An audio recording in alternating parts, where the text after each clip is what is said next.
चारित्र सिद्ध की बात चल रही थी। तपस सिद्ध, नय सिद्ध, संयम सिद्ध, इनकी चर्चा पूर्ण हुई। अब चारित्र सिद्ध की चर्चा थी।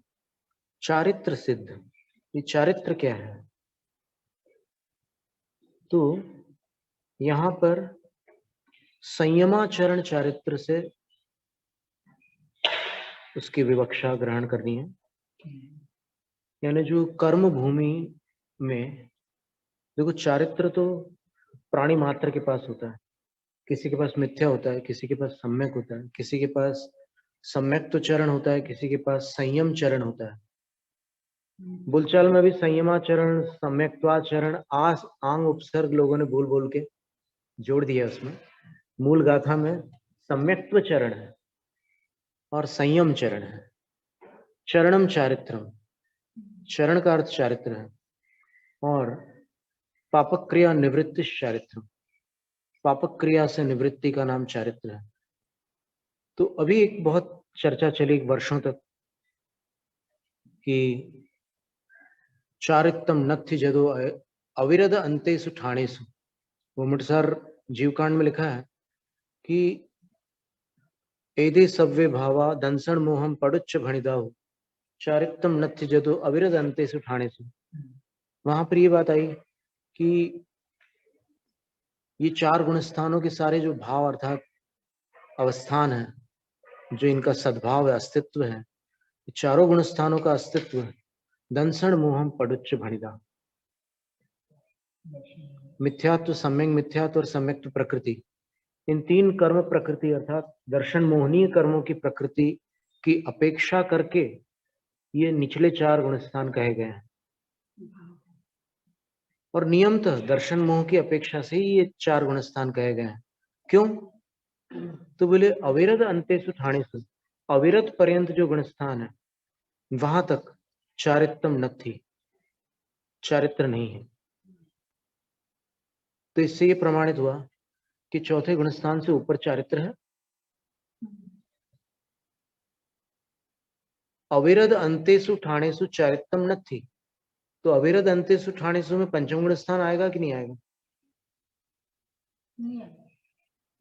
नहीं आएगा, क्योंकि वर्णन अभी चार गुण स्थानों का हुआ है और वहां पर आचार्य ये गाथा दे रहे हैं कि यहां तक के गुण स्थान दर्शन मोह की अपेक्षा कहे गए हैं, क्योंकि यहां चारित्र नहीं होता। अब ये कौन सा चारित्र नहीं होता? चारित्र गुण तो आत्मा के पास होता ही है।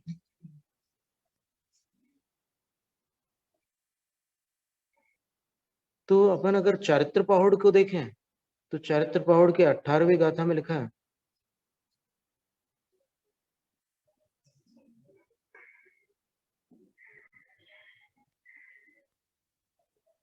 एदे तिन्ने विभावा हवंति जीवस्य मोह रहियस्य।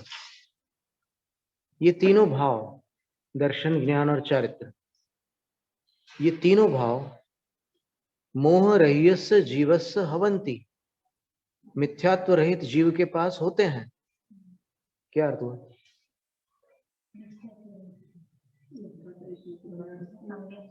यानी जो भी सम्यक दृष्टि है उनके पास ये तीनों भाव होते हैं। कौन से तीनों भाव? सम्यक दर्शन, सम्यक ज्ञान, सम्यक चारित्र। तो कितनी विचित्र बात है। गोमट सार में कह रहे हैं कि चारित्रम नथि अविरद अंतेषु ठाणेषु, चौथे गुण स्थान पर्यंत चारित्र नहीं है। और आचार्य कुंदकुंद स्वामी चारित्र पहाड़ की नाम ही उसका चारित्र पहाड़, उसकी 18वीं गाथा में कह रहे हैं कि यदि तिन्ने विभावा हवंत जीवस्य मोह रहियस्य। ये तीनों भाव अर्थात दर्शन, ज्ञान, चारित्र मोह रहित अर्थात मिथ्यात्व से रहित जीव के पास, सम्यक दृष्टि जीव के पास हवंती होते हैं। देखें जरा उस गाथा को, कैसे होते हैं ये अपन थोड़ा समझ लें।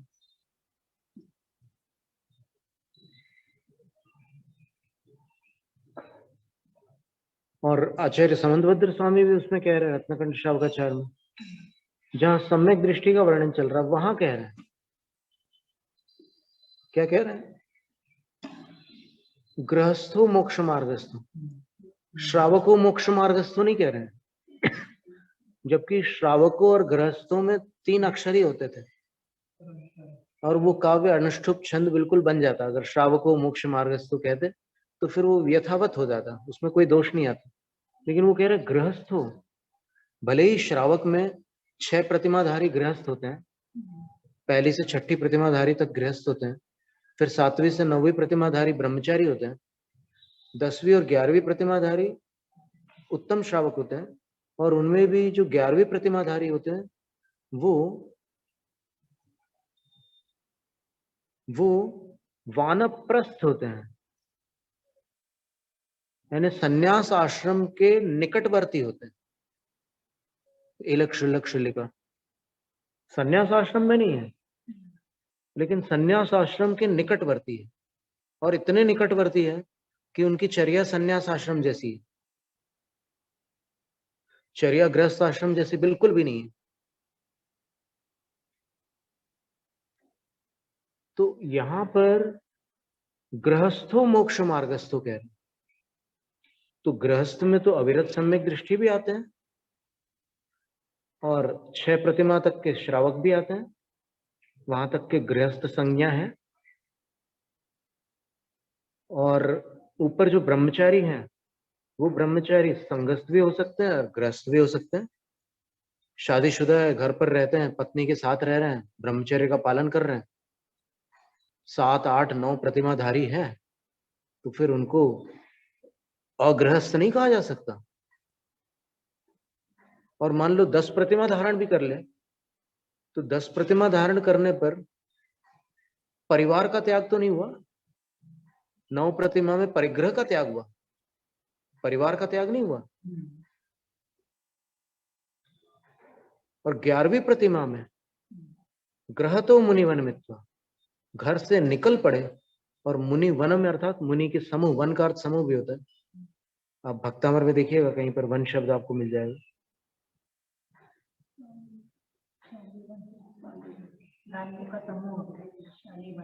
तत्पाद पंकज वना श्रेणु लभन्ते निष्पन्न शाली वन शालिनी जीवलोक, दोनों की जगह वन शब्द का अर्थ समूह है। निष्पन्न शाली वन है, यानी शाली धान्य का जो खेत है, समूह है, उसको शाली वन कह रहे हैं। और यहाँ पाज पंकज वन, चरण कमलों का जो वन है, कमलों का वन, सरोवर में एक साथ कमलों का समूह होता है, उसको कमल वन कहते हैं। तो मुनि वन का अर्थ क्या है?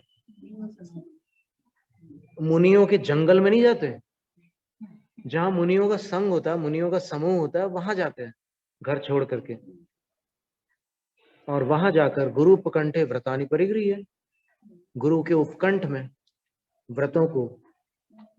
व्रतों का परिग्रहण करते हैं।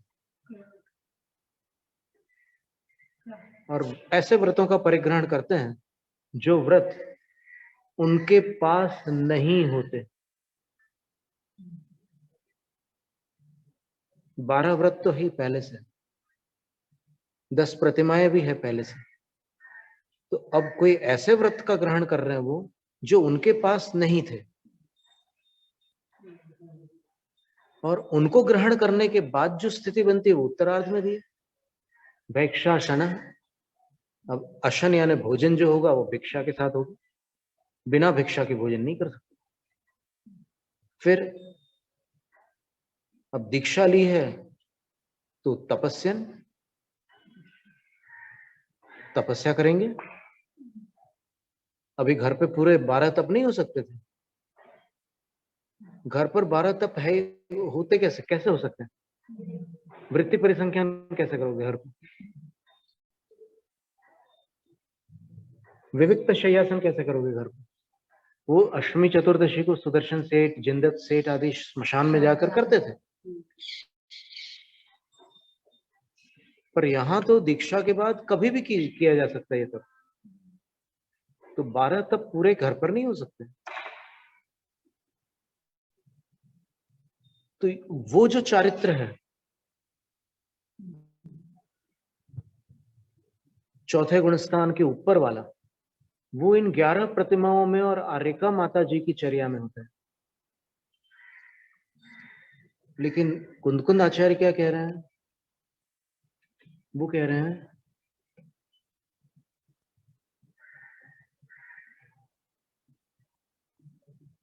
एदे तिन्निवे भावा, ये तीनों भाव, चलो अपन गाथा ही निकाल लेते हैं।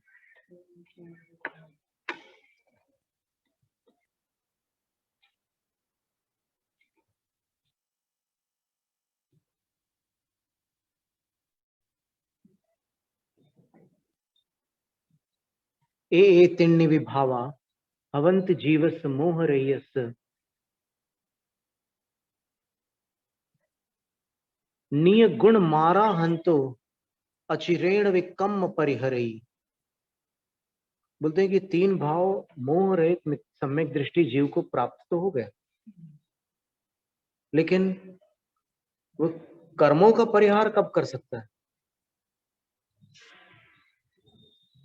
चौथे गुण स्थान में बैठे बैठे कर्मों का परिहरण संभव नहीं है।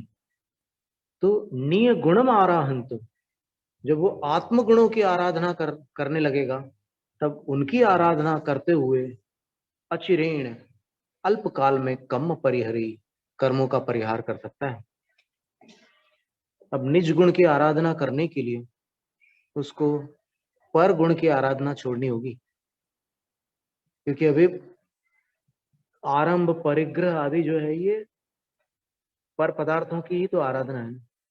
भले विवशताओं में भले हे मानकर करे, लेकिन अभी उनका सेवन चल रहा है ना, अभी त्याग थोड़ी हुआ है, अभी सेवन हो रहा है उनका। तो उन सबको छोड़ना होगा। विषयों को और कषायों को छोड़े बिना केवल मिथ्यात्व छोड़ने से कर्मों पर विजय प्राप्त नहीं हो सकती।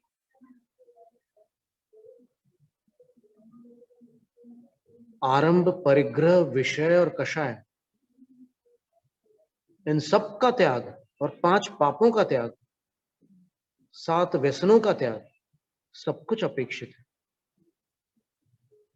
देखो अपन ने विद्युत चोर की कथा पढ़ी थी। एक व्यसन तो था ना उसको। अविरत सम्यक दृष्टि जीव भी प्रतिमा धारण किए बिना 5 पाप और व्यसनों से मुक्त नहीं हो सकता। कोई देखो, न करना अलग बात है और छोड़ना अलग बात है। आचार्य अमृतचंद्र सूरी ने पुरुषार्थ सिद्धियोपाय में लिखा है, हिंसा या अविरमणम हिंसा परिणमनम अपि भवति हिंसा, तस्मात् प्रमत्त योगे प्राणव्यपरोपणम नित्यम।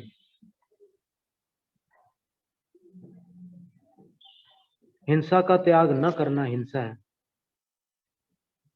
और हिंसा करना भी हिंसा है। अब ऐसा क्यों कह रहे हो? इसलिए कह रहे हैं कि अहिंसा का प्रारंभ हिंसा के त्याग बिना नहीं हो सकता। आप न करो इसका मतलब ये नहीं है कि आप अहिंसक हो गए। आप त्यागो तब अहिंसक होंगे। अब किसी ने रात में भोजन नहीं खाया तो वो रात्रि भोजन त्यागी हो गया क्या? रात्रि भुक्ति विरमण व्रती हुआ क्या? नहीं हुआ।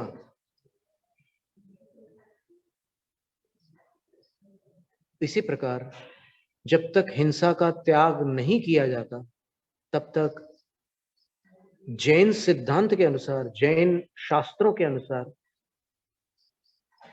अहिंसा प्रारंभ नहीं होती।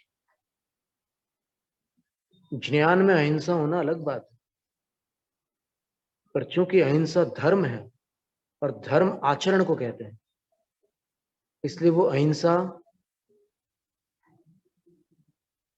जानकारी में होते हुए भी धर्म रूप नहीं है। तो अहिंसा धर्म का प्रारंभ अणुव्रत से होता है, और अणुव्रत कभी भी अकेला धारण नहीं किया जाता। एक अणुव्रत नहीं धारण किया जाता। जितने लोगों ने आजीवन ब्रह्मचर्य की प्रतिज्ञा की है वो अणुव्रत नहीं है।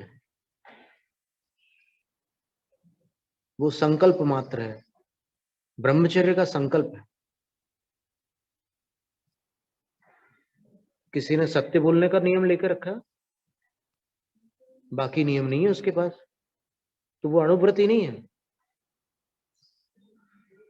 पांचों अणुव्रत जो धारण करता है वो अणुव्रती कहलाता, क्योंकि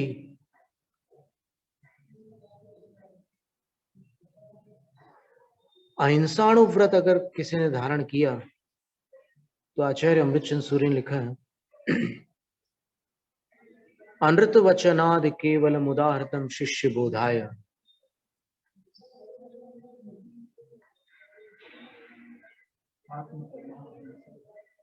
आत्म परिणाम हिंसन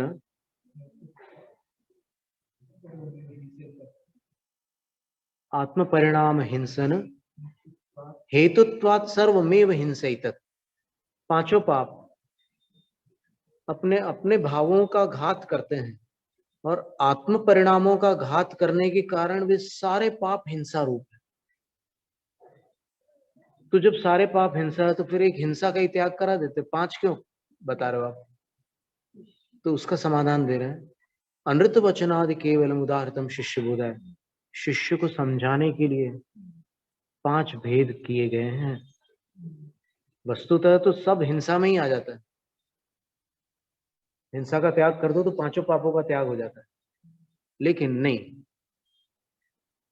शिष्य जो होते हैं कुछ कुशाग्र बुद्धि होते हैं, कुछ मंद बुद्धि भी होते हैं, तो सबका हित कैसे होगा?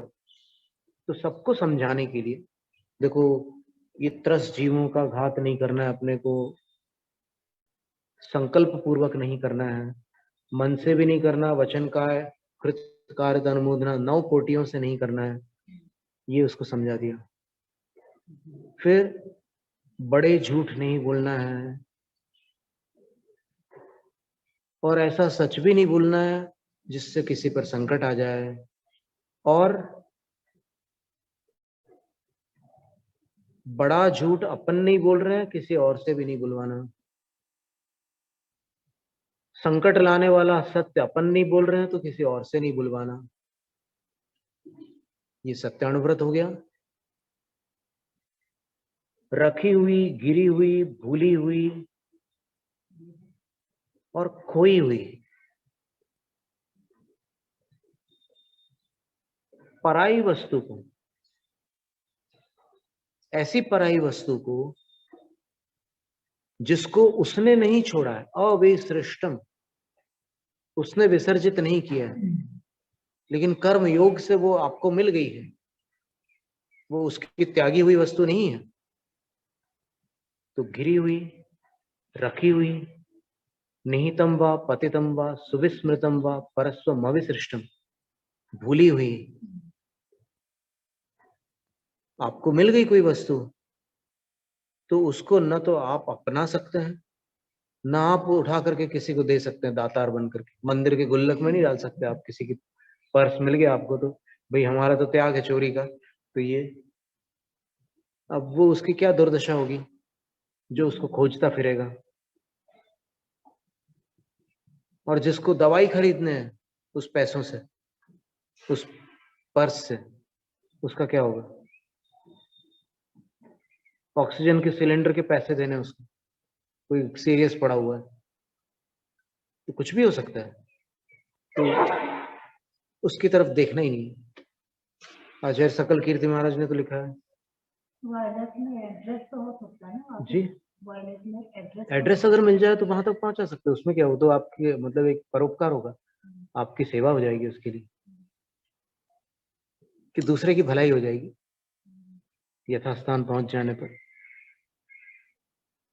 तो क्या बोल रहे थे? आचार्य सकल कीर्ति महाराज ने तो ये लिखा है कि अगर कोई ऐसी स्थिति आती है आपके सामने तो जो भी वस्तु है उसमें काले नाग की कल्पना कर लेना और वहां से खिसक ले बस।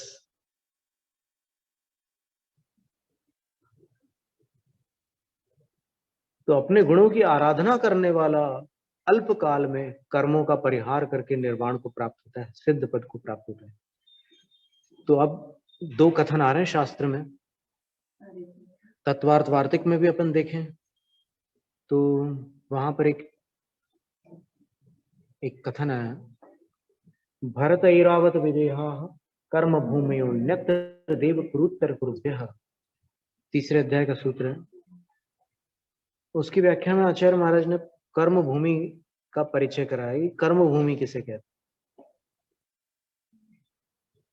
तो बड़ा अजीब परिचय, अजीब मतलब कुंद आचार्य महाराज की वाणी और उनकी वाणी में दोनों में अगर तालमेल बैठालना चाहे तो बिल्कुल अजीब सा लगेगा, वहां तालमेल बैठेगा नहीं। क्या कह रहे हैं वो,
पर अब दोनों पढ़ने के बाद में जो इसका समन्वय होता है वो सबसे अद्भुत होता है। ये जैन शास्त्रों की यही विशेषता है, स्याद्वाद इसी का नाम है। समन्वय अगर व्यवस्थित हो गया तो आप एकांतवादी नहीं बन सकते।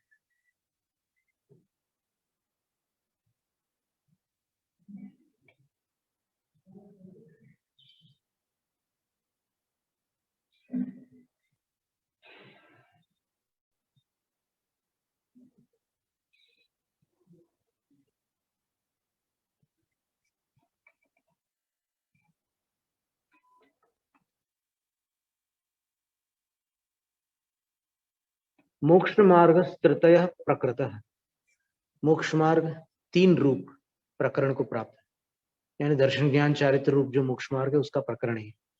तत्वार्थ सूत्र में पूरा उसी को लेकर के चल रहा है व्याख्यान। सकिन सर्वेषु क्षेत्रेषु भवत, क्या मोक्ष मार्ग सब स्थानों पर हो सकता है? न इत्याह, नहीं हो सकता। कर्म भूमिष्वेव, मोक्ष मार्ग कर्म भूमि में ही होता है, कर्म भूमियों में ही होता है। कर्म भूमियां 170 है, पंच महाविदेह के 32 विदेह 160 हो जाएंगे, 5 भरत 5 ऐरावत, ये 10 और जुड़ जाएंगे उसमें, तो 160 और 10 170। तो कर्म भूमियों में ही मोक्ष मार्ग होता है। कुतः ये कैसे? तो आचार्य उत्तर देते हैं, भोग भूमिषु ही यद्यपि मनुष्याणां ज्ञान दर्शने स्तः चारित्रं तो नास्ति अविरत भोग परिणामित्वात्। भोग भूमियों में आचार्य उत्तर दे रहे हैं, प्रश्न क्या था, ये कैसे कि आप कह रहे हो कि कर्म भूमि में ही मोक्ष मार्ग होता है, ये कैसे? तो आचार्य उत्तर देते हैं, क्योंकि भोग भूमियों में मनुष्यों के पास यद्यपि ज्ञान दर्शनेस्तः, ज्ञान और दर्शन है, जो सम्यक दृष्टि मनुष्य है उनके पास है, तो किंतु चारित्रम नास्ति, चारित्र नहीं है। क्यों नहीं है? उसका भी हेतु दे दिया, अविरत भोग परिणामित्वात्, विराम लिए बिना भोग के परिणाम वहां बने ही रहते हैं। भोग भूमि में अविराम 3-3 पल्ले तक लगातार भोगों के ही भाव बने रहते। भोग का मतलब कोई एक विशिष्ट भोग नहीं है, पांचों इंद्रियों के विषयों को यहाँ पर भोग में ग्रहण करना। और उसमें जैसे 5 इंद्रियों के विषयों में 3 इंद्रियों के विषय को भोग कहा, 2 के विषय को काम कहा। यहाँ पर भोग शब्द में उपलक्षण से दोनों को ग्रहण कर लेना, काम को भी ग्रहण कर लेना। जो रसना स्पर्शन और रसना इंद्रिय के विषय होते हैं उनको काम कहते हैं, और शेष ऊपर वाली इंद्रियों के विषयों को भोग कहते हैं। तो इन सभी को ग्रहण कर लेना। तो निरंतर किसी न किसी भोग में वो लगे रहते हैं।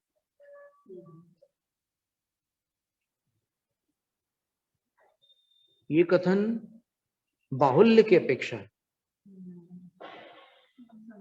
क्योंकि जब मान लो कोई मिथ्या दृष्टि जीव वहां पर वो सम्यक दर्शन प्राप्त कर रहा है, तो उतने अंतर मुहूर्त के लिए तो अगर भोगों में डूबा रहेगा तो सम्यक दर्शन थोड़ी प्राप्त होगा। तो उतने अंतर मुहूर्त के लिए उसका ध्यान अन्यत्र जाएगा, तब सम्यक दृष्टि बनेगी। पर फिर भी बहुलता उसमें भोगों की होने के कारण उसका नाम भोग भूमि है। 10 प्रकार के कल्प वृक्षों से 10 प्रकार के भोग प्राप्त होते हैं, इसलिए भोग भूमि है। और निरंतर भोग परिणाम होने के कारण चारित्र नहीं होता, इसलिए भोग भूमि है।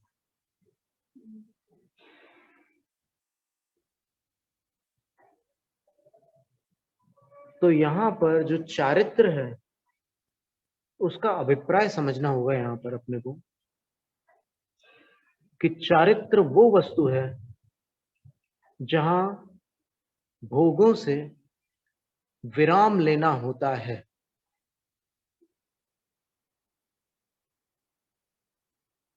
भोगों से विराम न लेना अचारित्र है।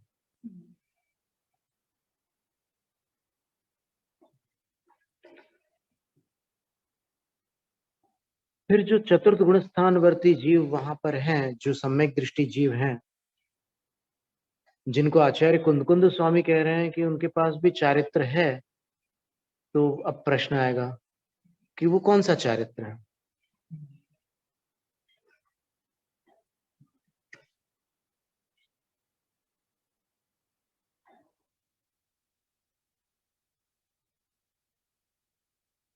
कुछ चिंतकों का ऐसा कहना है कि चौथे गुण स्थान में मिथ्या चारित्र नहीं है,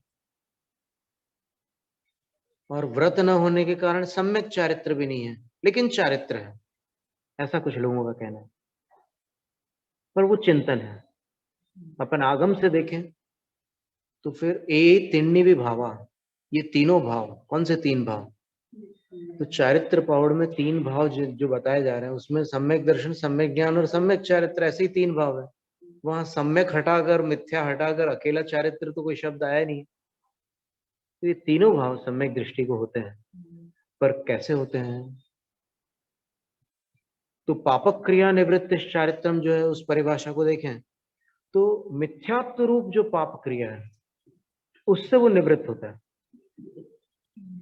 समझना इस बात को, क्योंकि मिथ्यात्व भी एक पापक क्रिया है।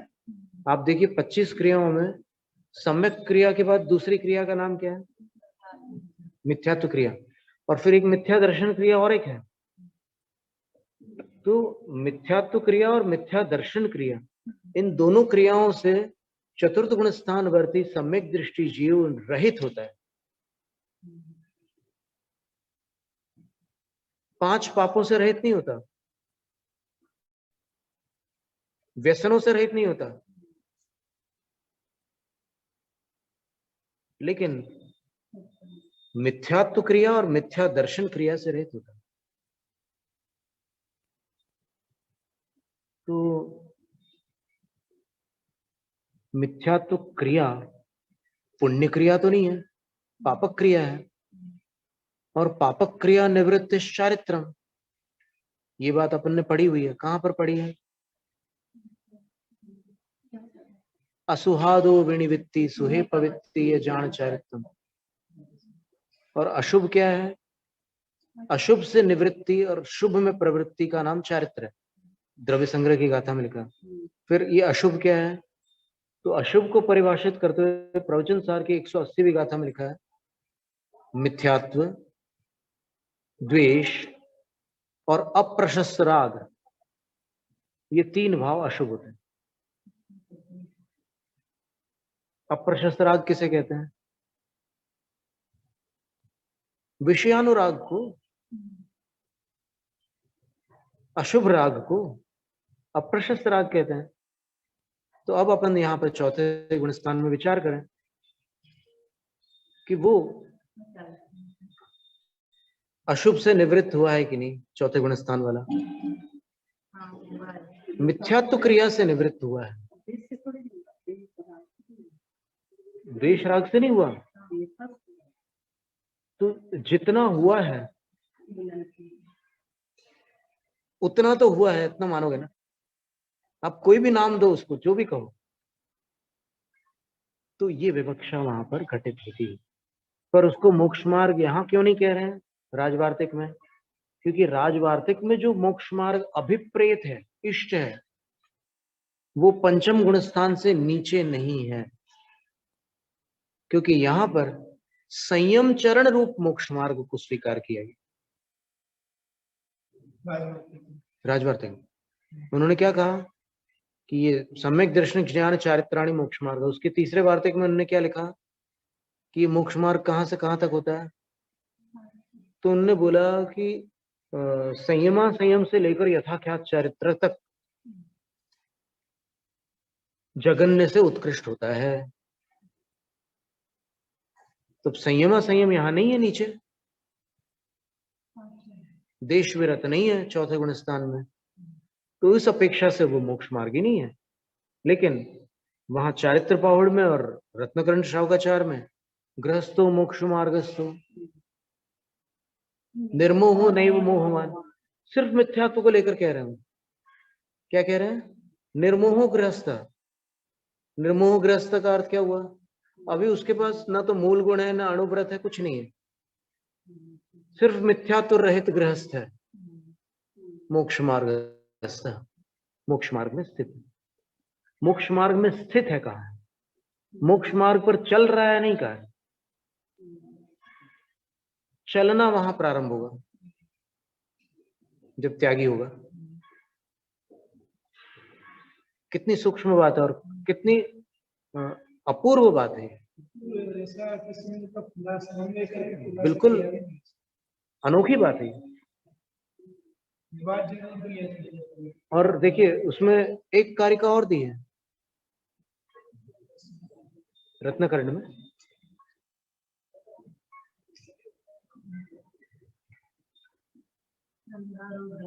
नहीं, स्थिति वृद्धि फलोदया न संत्य सति सम्यक्त्वे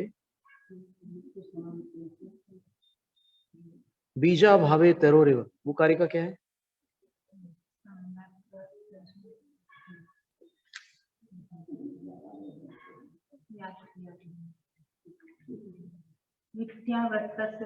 विद्यावृत्तस्य संभूति। क्या बात लिखी है?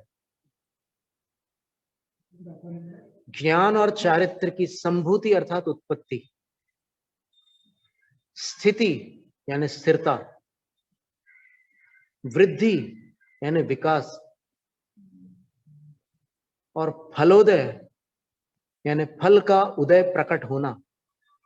ये विद्या और वृत्त का अर्थ क्या है?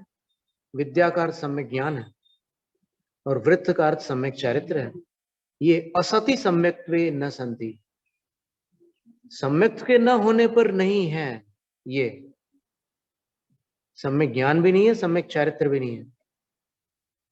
बीजा भावे तरो रेव, जैसे बीज के अभाव में वृक्ष नहीं हो सकता, वैसे सम्यक के अभाव में ये सब नहीं हो सकते। तो इसमें सबसे पहला क्या है? नहीं नहीं नहीं, ज्ञान और वृत्त, इनके इनके वो चार परिणमन बताए उनने। सबसे पहले उत्पत्ति, फिर स्थिति, फिर वृद्धि, फिर फल की प्राप्ति। तो इनमें उत्पत्ति,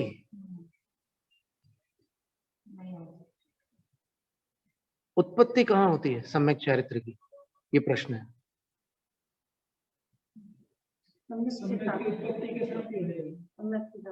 क्योंकि उसके बिना उत्पत्ति स्थिति वृद्धि नहीं जा सकते।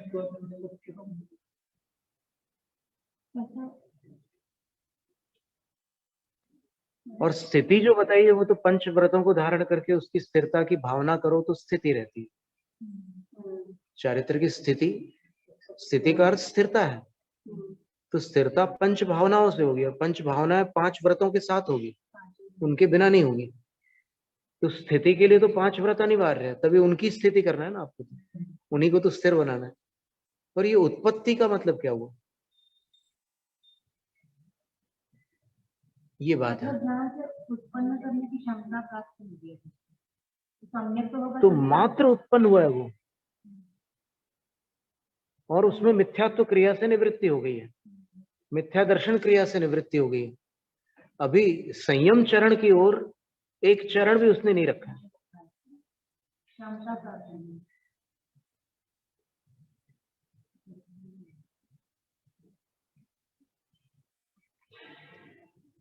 तो ये एक अभूतपूर्व जानकारी थी। नहीं, मिथ्यात्व तो मिथ्या श्रद्धांत था, और ये मिथ्यात्व क्रिया जो है वो मिथ्या दर्शन से भिन्न है। और मिथ्या दर्शन क्रिया जो है ये 25 क्रियाओं में इनकी गिनती की है। और मिथ्यात्व का परिचय तो 8वें अध्याय में पहले सूत्र में दिया है, मिथ्यात्व के 5 भेद। तो ये और वो दो अलग अलग है। मिथ्यात्व जो है वो श्रद्धान रूप है, और मिथ्यात्व क्रिया और मिथ्या दर्शन क्रिया आचरण रूप है। तो इनसे निवृत्ति कैसे हुई, तो मिथ्यात्व छूट गया, और मिथ्यात्व का अनुबंध करने वाली, अनुबंध का अर्थ होता है संपर्क, मिथ्यात्व का संपर्क कराने वाली जो कषा है वो वहां नहीं है चौथे गुण स्थान में।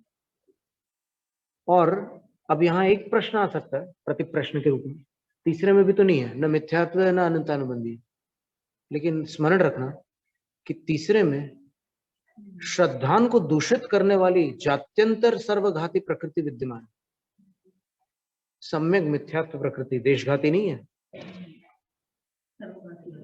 सम्यक मिथ्यात्व प्रकृति है तो उसमें मिथ्यात्व का अंश है अभी, तो वहां पर उस श्रद्धान को आप निर्मल श्रद्धान नहीं कह सकते, अर्थात उसको सम्यक दर्शन नहीं कह सकते, ये बात है।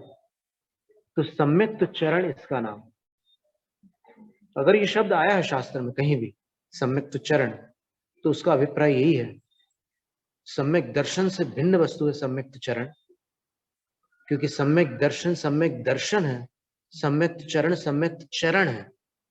दर्शन और चरण एक कहां से हो जाएंगे, दोनों बिल्कुल भिन्न है। तो वो क्या चीज है, नरकों में वो मारते काटते हैं एक दूसरे को नारक जीव, और एक सम्यक दृष्टि दूसरे सम्यक दृष्टि को भी छोड़ता नहीं है।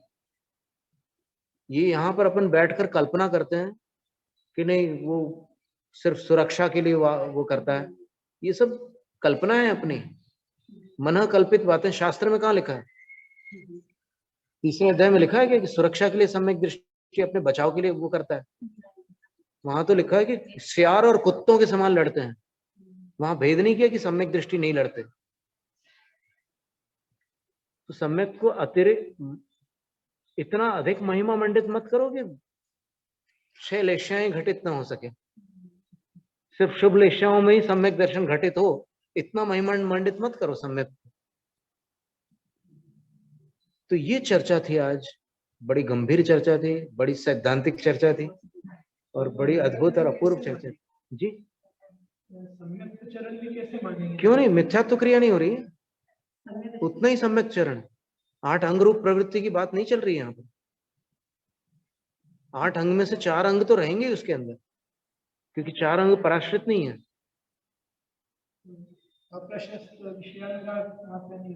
क्यों, वो तो द्वेष है, वो तो हो ही सकता है, वो तो 5वें गुण स्थान से धीरे धीरे ऊपर जाके छूटता जाता है, क्रम से छूटता है वो तो। अप्रशस्त राग को छोड़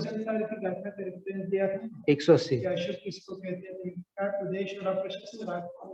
मिथ्यात्व को अप्रशस्त कहते हैं, हाँ, मिथ्यात्व को अशुभ भाव कहते हैं, द्वेष को अशुभ भाव कहते हैं, और अप्रशस्त राग को अशुभ भाव कहते हैं। वहाँ पे नरक में तो द्वेष, हाँ, दो तो होंगे, क्या बात हो गई, दो तो यहाँ भी होते हैं, दो तो यहाँ पंचम गुण स्थान में भी हो सकता है ना, द्वेष हो सकता है पंचम गुण स्थान में, अशुभ राग भी हो सकता है, ये बात है। चरणम चारित्रम, चरण का अर्थ चारित्र है, और पाप क्रिया निवृत्त चारित्रम, ये सारी परिभाषा है। कहाँ पर, नरकों में, किसने कहा? नहीं, वो तीर्थंकर को अंतिम 6 महीने तक वहां पर सुरक्षा होती है उनकी, तीर्थंकरों की। हाँ, अंतिम 6 महीने, बाकी पूरी आयु तक उनको कष्ट भोगना पड़ता है। अंतिम 6 महीने तक उनको निवारयन्ति सुरा, त्रिलोक सार में लिखा है कि वो अंतिम 6 महीने तक देवलोग उनके उपसर्ग का निवारण करते हैं। और जो क्षेत्रजन्य दुख है वो तो होना ही होना है, देहजन्य दुख है वो तो होना ही होना है, सब होने वाला है। तो इस तरह एक अभूतपूर्व चर्चा आज हुई जैनम जैतु शास्त्र में।